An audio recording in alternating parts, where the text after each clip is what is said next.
Halo. Assalamualaikum warahmatullahi wabarakatuh. Selamat menyaksikan liputan Kota Kenangan Rasi TV. Sebelum menyaksikan sampai selesai silahkan klik subscribe, klik bell, klik like and comment. Keluar. Liputan Kota Kenangan Rasi TV kali ini berkunjung ke Waduk Gajah Mungkur, Wonogiri, Jawa Tengah. Wisata Waduk Gajah Mungkur saat ini sedang dalam renovasi taman yang indah. Selain bisa berselancar kapal juga terdapat jogging track serta kebun binatang dan tempat bermain yang sangat nyaman bagi pengunjung. Bagi pengunjung yang senang kuliner jangan lewatkan kuliner menu botok ikan, berbagai ikan goreng segar seperti nila gurame wader dan kepiting air tawar. Di sini juga banyak menjual nasi pecel. Pengunjung bisa masuk ke Taman Waduk Gajah Mungkur dengan membayar tiket masuk di hari libur Rp20.000 dan hari biasa Rp15.000 per orang serta parkir mobil Rp10.000. Selamat menikmati wisata Waduk Gajah Mungkur.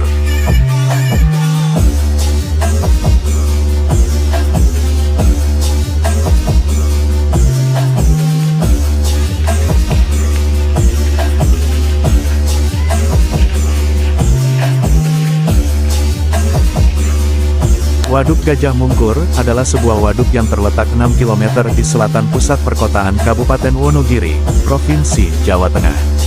Waduk ini dibuat dengan cara membendung sungai terpanjang di Pulau Jawa, yakni Bengawan Solo.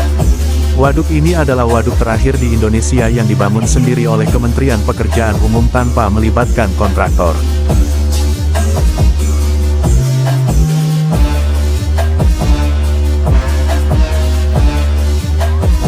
Waduk ini dinamakan Gajah Mungkur, karena terletak tidak jauh dari pegunungan Gajah Mungkur di sisi barat waduk.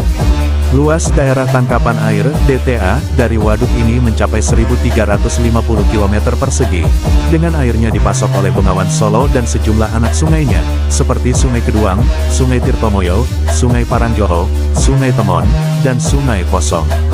Luas genangan maksimum dari waduk ini mencapai 9.100 hektar yang mencakup 7 kecamatan, yakni Kecamatan Wonogiri, Ngadirojo, Muntoronadi, Baturetno, Giriwoyo, Heromoko, dan Wuryantoro.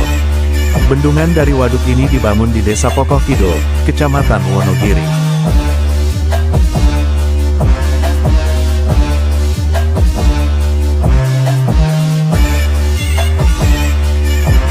Sejarah Waduk Gajah Mungkur. Ide pembangunan waduk ini sebenarnya telah dikemukakan pada tahun 1941 oleh Insinyur R.M. Sarsito Mamunkusumo yang saat itu menjabat sebagai Kepala Pekerjaan Umum Mangkunegaran di Surakarta. Tetapi pembangunan waduk ini belum dapat dilaksanakan, karena kondisi dan situasi saat itu yang belum memadai. Hingga pertengahan dekade 1970-an, Bengawan Solo pun selalu meluap di musim hujan, sehingga menyebabkan banjir seluas sekitar 93.600 hektar. Tetapi, di musim kemarau, debit air Bengawan Solo tidak terlalu besar, sehingga tidak dapat mencukupi kebutuhan air dari masyarakat sekitar. Pada tahun 1975, JICA pun mulai mengadakan studi kelayakan mengenai pembangunan waduk ini, dan JICA kemudian menunjuk Nippon Koi untuk merancang waduk ini. Waduk ini lalu dibangun sendiri oleh Kementerian Pekerjaan Umum mulai tahun 1976 melalui proyek Bengawan Solo PBS. Selain pembangunan waduk, juga dilakukan pembangunan saluran listrik udara dari Wonogiri hingga Wuryantoro, serta pemindahan kabel telepon sepanjang 44 km dan jalan raya sepanjang 43,4 km dari Wonogiri hingga Talunombo. Untuk memungkinkan pembangunan waduk ini, sekitar 41.369 orang warga yang tinggal di 45 desa di 6 kecamatan di Wonogiri pun harus dipindah. Sebagian besar kemudian mengikuti program transmigrasi ke Sumatera.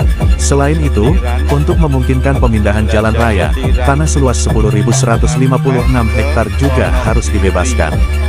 Ganti rugi atas tanah-tanah tersebut pun diberikan secara bertahap untuk menghindari terjadinya fenomena kaya mendadak. Bendungan dari waduk ini kemudian dibangun di dekat pertemuan antara Bengawan Solo dengan Sungai Keduang. Waduk ini lalu mulai diisi pada bulan Juli tahun 1981, dan diresmikan oleh Presiden Soeharto pada tanggal 17 November tahun 1981. Pembangunan waduk ini menghabiskan biaya sebesar 111,056 juta dolar atau sekitar 69,5 miliar saat itu.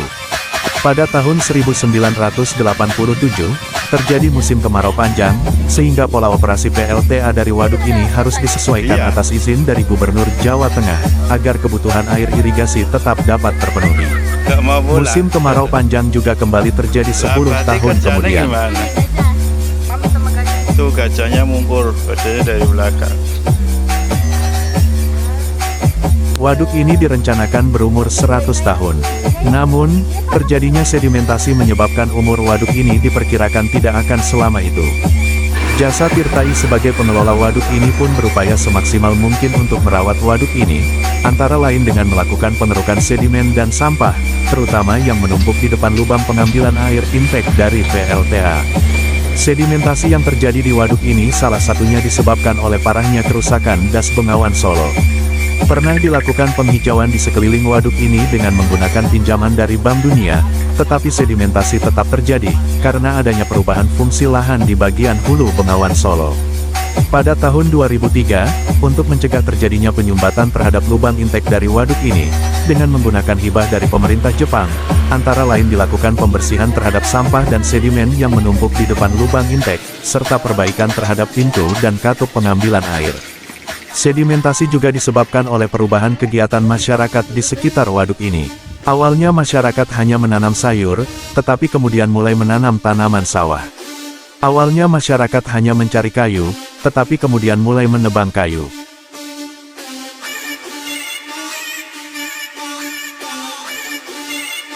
Dengan dibangunnya waduk ini, debit banjir maksimal Bengawan Solo dapat dikurangi dari 4.000 meter kubik per detik menjadi hanya 400 meter kubik per detik, sehingga wilayah seluas 11.000 hektar dapat terbebas dari banjir. Waduk ini juga direncanakan dapat mengairi lahan pertanian seluas sekitar 23.600 hektar di Sukoharjo, Klaten, Karanganyar, dan Sragen. Air yang tertampung di waduk ini pun dimanfaatkan untuk membangkitkan listrik melalui sebuah PLTA berkapasitas 12,4 MW yang dikelola oleh PLN Indonesia Power. Waduk Gajah Mungkur juga dimanfaatkan sebagai objek wisata. Di waduk ini, tersedia kapal yang dapat digunakan untuk mengelilingi waduk dan untuk memancing. Selain itu, tersedia juga wahana olahraga layang gantung, Gantole. Terdapat juga taman rekreasi, Sendang, yang terletak 6 km di selatan kota Wonogiri. Pada musim kemarau, volume air waduk ini mengecil, sehingga sebagian dasar waduk dapat dilihat. Dasar waduk yang dapat dilihat tersebut pun dimanfaatkan oleh masyarakat setempat untuk menanam tanaman semusim, seperti jagung.